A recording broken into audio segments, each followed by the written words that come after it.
ब्रह्मचारी को सबसे पहले अपनी रसना पर नियंत्रण रखना आवश्यक है। जबान पर, जबान बिगड़ी सब बिगड़ा।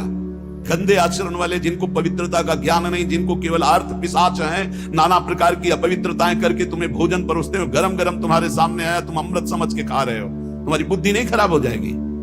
सबसे पहले सतमार्ग में चलने वाले को इस रसेंद्री को मारना होता है। रसेंद्री, ये जीत गए, सब जीत गए। और इस मार्ग में सबसे ज्यादा इसी को दुलार करने का अवसर मिलता है। जहां निमंत्रण होगा वहां चक्क होगा, बस को खाओ और चौपट करो अपनी साधना, अपने परमार्थ को चौपट कर दो। खाना ही मृत्यु है और खाना ही जीवन है। जो पवित्र भगवद अर्पित मित आहार करता है वो अपने जीवन को भागवतिक बना लेता। कितना खाओगे? याद रखो, परमार्थ में चलने के लिए रसेंद्री को बहुत शासन में जरूरत है, बहुत शासन की जरूरत है। रसेंद्री, अगर रसेंद्री आपकी छूटी हुई है तो कोई भी इंद्री आपके कब्जे में आने वाली नहीं।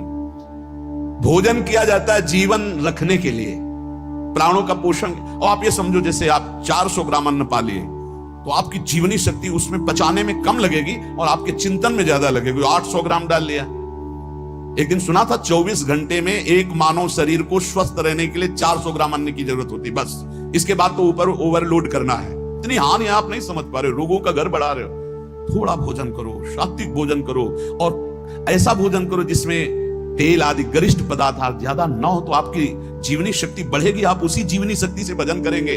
भजन में मन क्यों नहीं लगता? आप देखो, एक दिन खा के अच्छे, और एक दिन 2 रोटी खाओ केवल हमारे कहने के अनुसार, कि आपको लगे कि हाँ भूख लगी अभी, और छोड़ दो, फिर आप भजन में लगो। देखो कैसी वृत्ति जाएगी, सतोगुणी। चंचलता मन की तभी रुकती है जब सात्विक भोजन होता है।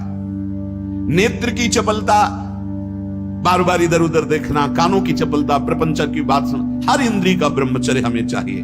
तो बहुत लाल मिर्च वाला गर्मा गर्म ये ब्रह्मचर्य के लिए सब हानिकारक। उत्तेजक भोजन नहीं, उत्तेजक दृश्य नहीं, उत्तेजक बातें नहीं, तभी संयम से चला जा सकता है।